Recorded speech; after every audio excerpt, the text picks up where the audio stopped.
Gastroesophageal reflux disease, a GERD, has become increasingly prevalent in our modern society. Yet many sufferers remain unaware of their condition until significant damage has occurred. I'm Dr. Sophia Richardson, board-certified gastroenterologist with over 15 years of clinical experience specializing in digestive disorders. Throughout my practice, I've observed countless patients who endured months or even years of discomfort before seeking treatment, often because they didn't recognize the warning signs of this potentially serious condition. When left untreated, GERD can progress beyond mere discomfort to cause inflammation, ulceration of the esophageal lining, and even precancerous changes known as Barrett's esophagus. In severe cases, chronic acid exposure may ultimately lead to esophageal cancer, a diagnosis with sobering implications. This progression isn't inevitable, however. With early detection and appropriate intervention, we can effectively manage GERD and prevent its complications. Today, I'll share 6 key warning signs that could indicate you're experiencing GERD. By recognizing these symptoms early, you can seek timely medical attention and potentially avoid serious complications down the road. Let's explore these warning signs in detail to empower you with knowledge that could protect your health. Warning sign: epigastric pain and burning sensation. The most common and recognizable symptom of GERD is a burning sensation located behind your breastbone in what medical professionals call the epigastric region. This discomfort, often described as heartburn, despite having nothing to do with your heart, typically occurs when stomach acid flows backward into your esophagus, a phenomenon known as acid reflux. Unlike your stomach, which has a specialized mucus lining designed to withstand highly acidic environments, your esophagus lacks this protective barrier. When stomach acid with a pH of approximately 2 is similar to battery acid contacts your esophageal tissue, it essentially begins to burn the delicate cellular lining. This chemical irritation triggers nerve endings in the esophageal wall, creating that characteristic burning sensation that many describe as feeling like a hot coal lodged in the chest. This discomfort typically appears 30 minutes to 2 hours after eating, often intensifying when you lie down or bend over. The timing relates to both your stomach's digestive process and the effects of gravity. When upright, gravity helps keep stomach contents where they belong. When horizontal, acid can more easily backflow into the esophagus. The pain may radiate upward toward your throat, or even manifest as a burning sensation between your shoulder blades. Warning sign 2: acid regurgitation and belching. Another hallmark symptom of GERD involves the actual reflux of stomach contents into your throat or mouth. This regurgitation often produces a distinctive sour or bitter taste, accompanied by frequent belching. Unlike vomiting, which involves forceful expulsion, regurgitation typically occurs without nausea, and with minimal effort, stomach contents seem to effortlessly rise up. This symptom develops because the lower esophageal sphincter, ileus, a muscular valve that normally prevents stomach contents from flowing backward, has become weakened or relaxes inappropriately. When functioning properly, this sphincter remains tightly closed except when allowing food to pass into the stomach. In GERD patients, however, the sphincter fails to maintain this seal, permitting both acid and gas to escape upward. The acidic liquid that reaches your throat carries the distinctive sour taste of stomach acid, while the gas produces frequent belching episodes. Many patients report a sensation of food repeating on them, particularly after larger meals or when consuming trigger foods like tomato-based products, citrus chocolate, or spicy dishes. This regurgitation can be especially problematic at night when lying down, sometimes causing you to wake with a bitter taste in your mouth or feeling of liquid in your throat. Warning sign 3: chronic unexplained cough. One of the more surprising and often misdiagnosed symptoms of GERD is a persistent cough that doesn't respond to conventional cough treatments. Many patients spend months treating what they believe is asthma, allergies, or respiratory infections before discovering the true culprit: stomach acid irritating the upper esophagus and even occasionally reaching the throat and airways. This phenomenon, sometimes called silent reflux or laryngopharyngeal reflux (LPR), can occur even in the absence of traditional heartburn symptoms. When microscopic droplets of stomach acid reach the sensitive tissues of your throat and larynx, they trigger protective reflexes, including coughing. Your body essentially interprets the acid as a foreign substance and attempts to expel it through coughing. What makes this symptom particularly confusing is its potential to mimic respiratory conditions. The cough typically worsens at night or early morning, so when acid reflux often intensifies due to lying down, may be triggered by talking or laughing, and frequently produces little or no mucus. Many patients report a frustrating sensation of having something stuck in their throat that they cannot clear no matter how much they cough. If you've been treated for a chronic cough without improvement, considering GERD as a potential underlying cause could lead to more effective treatment. Warning sign for painful or difficult swallowing. As GERD progresses, many patients develop dysphagia, the medical term for difficulty or pain when swallowing. This symptom represents a more advanced stage of esophageal irritation and should prompt immediate medical attention, as it may indicate significant inflammation or structural changes in your esophagus. The development of dysphagia typically occurs through several mechanisms. First, ongoing acid exposure causes inflammation and swelling of esophageal tissues, physically narrowing the passageway food must travel through. Second, this chronic irritation can trigger muscle spasms in the esophageal wall, creating functional narrowing even when structural damage is minimal. Finally, in long-standing cases, scar tissue may form esophageal stricture, creating a permanent narrowing that further impedes swallowing. Patients typically describe the sensation as food getting stuck midway down the chest, requiring extra effort or repeated swallowing attempts to pass. Some notice they must take smaller bites, chew more thoroughly, or avoid certain foods entirely. Particularly concerning is progressive dysphagia that begins with difficulty swallowing solids, but eventually affects liquids as well. This pattern may indicate advancing stricture formation and requires prompt evaluation. If you consistently experience pain or difficulty when swallowing, don't dismiss it as merely heartburn. This symptom warrants professional assessment.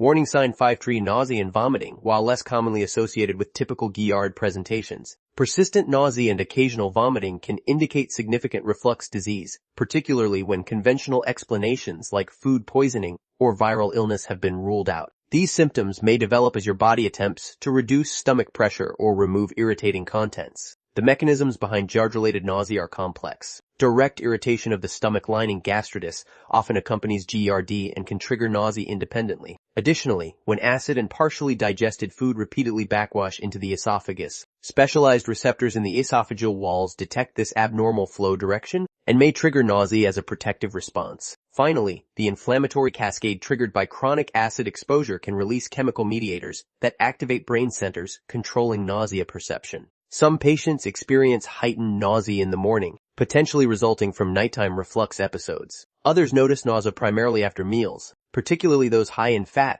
which delay stomach emptying and potentially exacerbate reflux. If you find yourself regularly feeling nauseated without clear cause, especially when accompanied by other reflux symptoms, consider discussing GERD with your healthcare provider. While not every case of nausea indicates reflux disease, persistent unexplained nausea deserves thorough investigation.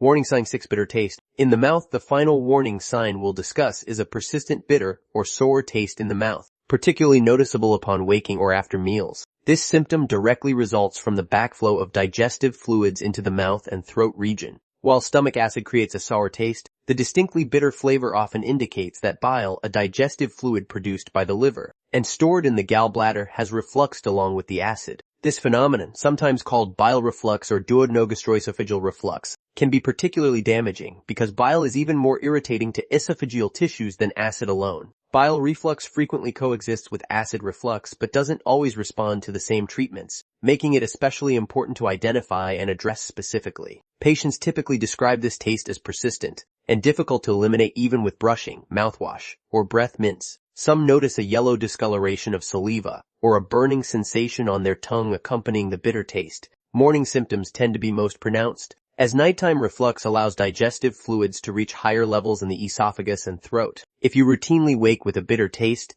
that doesn't improve with oral hygiene, consider this a potential indication of significant reflux requiring medical evaluation. Beyond symptoms, potential complications of untreated GERD. While the symptoms we've discussed can significantly impact quality of life, the potential complications of untreated GERD extend far beyond discomfort. Understanding these risks provides important motivation for seeking appropriate care rather than simply managing symptoms indefinitely. Esophagitis, inflammation of the esophageal lining, represents the most common complication, with varying levels of severity from mild redness to severe erosions and ulceration. As inflammation progresses, bleeding may occur, potentially causing anemia if chronic and significant. Esophageal strictures and narrowed areas from scar tissue can develop, progressively worsening swallowing difficulties. Some patients develop a condition called esophageal rings or webs, thin membranes of tissue that partially obstruct the esophagus. Perhaps most concerning is the development of Barrett's esophagus, a precancerous condition where normal esophageal tissue transforms into intestinal-type cells after prolonged acid exposure. While only a small percentage of Barrett's cases progress to cancer, This condition increases esophageal cancer risk approximately 30-40 times and requires regular monitoring through endoscopic examinations. Beyond the esophagus, GERD may damage the throat, larynx, and even lungs through aspirated inhaled acid. This can lead to chronic laryngitis, voice changes, increased susceptibility to respiratory infections, and in severe cases, lung inflammation or asthma-like symptoms. These hyperesophageal manifestations of GERD can be particularly challenging to diagnose and treat. Risk factors: understanding your personal GERD profile. While anyone can develop GERD, certain factors significantly increase your likelihood of experiencing this condition. Understanding your personal risk profile helps contextualize your symptoms and informs prevention strategies. Obesity stands as perhaps the most significant modifiable risk factor. Excess abdominal fat creates increased pressure within the abdomen, physically forcing stomach contents upward against the lower esophageal sphincter. This mechanical pressure, combined with hormonal changes associated with adipose tissue, can substantially increase reflux episodes. Even modest weight loss often produces noticeable symptom improvement. Dietary choices play a major role in both triggering acute reflux episodes and potentially weakening the lower esophageal sphincter over time. Common culprits include fatty foods, which delay stomach emptying, chocolate, caffeine, alcohol, carbonated beverages, and spicy foods. Nicotine from smoking or vaping similarly relaxes the sphincter, while also impairing esophageal healing capacity. Certain medications can predispose to or worsen GERD, including some blood pressure medications, calcium channel blockers, certain asthma medications, and nonsteroidal anti-inflammatory drugs and NSAIDs like ibuprofen. Anatomical factors such as hiatal hernia, where part of the stomach protrudes through the diaphragm, also increase GERD risk substantially by altering the gastroesophageal junction's normal configuration. Diagnostic approaches confirming GERD.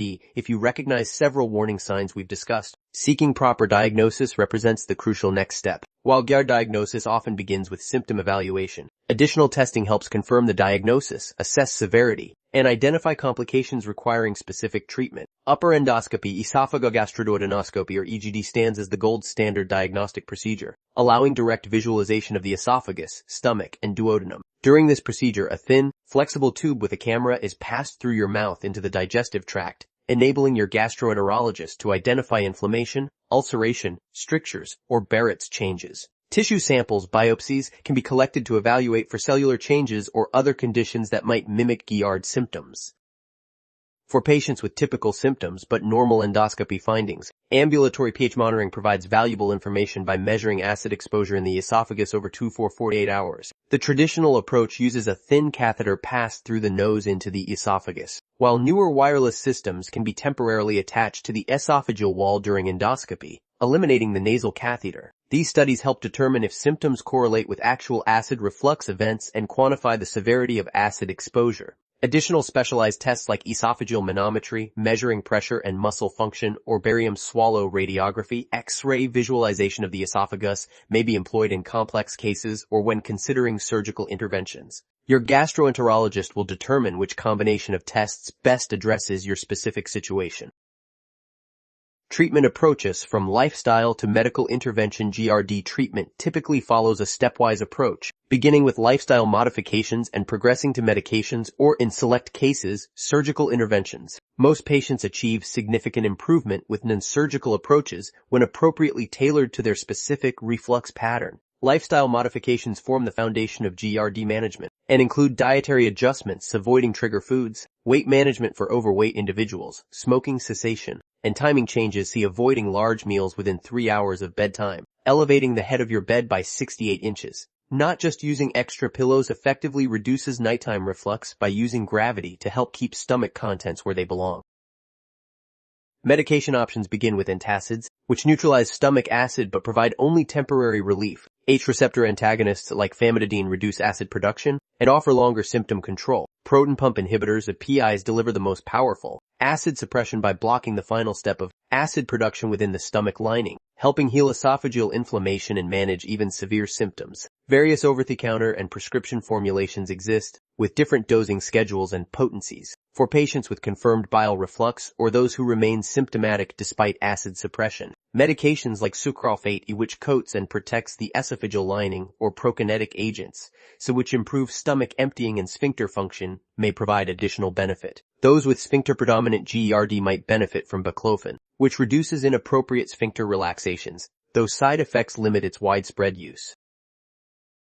Surgical and endoscopic options when medications aren't enough for carefully selected patients with confirmed GERD who cannot achieve adequate symptom control with medical therapy, or those who prefer not to take lifelong medications. Several interventional options exist. These approaches typically aim to reinforce the lower esophageal sphincter function or address anatomical contributors like hiatal hernia. Laparoscopic fundoplication remains the most established surgical approach, involving wrapping the upper portion of the stomach, fundus, around the lower esophagus to reinforce the sphincter mechanism. Modern techniques use small incisions and camera guidance, significantly reducing recovery time compared to traditional open surgery. Most patients achieve excellent long-term results, though the procedure isn't without potential complications, including difficulty belching, increased bloating, or swallowing problems if the wrap is too tight. Newer endoscopic techniques offer less invasive alternatives for select patients. These include procedures that create tissue pleats at the gastroesophageal junction, endoscopic plication, place magnetic beads around the lower esophagus to augment sphincter pressure, Elian X device, or deliver radiofrequency energy to tighten the sphincter region. Each approach has specific advantages, limitations, and appropriate candidate profiles, requiring detailed discussion with your treatment team. Importantly, interventional approaches work best when patients continue appropriate lifestyle modifications afterward. The decision to pursue these options involves carefully weighing potential benefits against risks, with consideration of your specific reflux pattern, anatomy, overall health, and preferences. Conclusion: taking control of your digestive health, recognizing the 6 warning signs of GERD: epigastric pain, acid regurgitation, chronic cough, difficult swallowing, nausea, vomiting, and bitter taste allows you to seek appropriate care before significant complications develop. Remember that symptoms often appear gradually, with many patients adapting to progressive discomfort without recognizing its significance or potential dangers. If you experience several of these warning signs, particularly if they occur regularly or are worsening over time, I strongly encourage scheduling an evaluation with a healthcare provider familiar with digestive disorders. A thoughtful diagnostic approach followed by appropriately targeted treatment can dramatically improve both your symptoms and long-term health outcomes. While GERD represents a chronic condition for many, the vast majority of patients achieve excellent symptom control through a combination of lifestyle adjustments and appropriate medical therapy. The key lies in proper diagnosis, understanding your specific reflux pattern, and developing a personalized management strategy that addresses both symptoms and underlying causes. Thank you for taking time to learn about these important warning signs. By understanding your body's signals and responding appropriately, you take an important step toward protecting your digestive health for years to come. Should you have specific questions about your symptoms or treatment options, I encourage you to note them for discussion with your healthcare provider at your next appointment.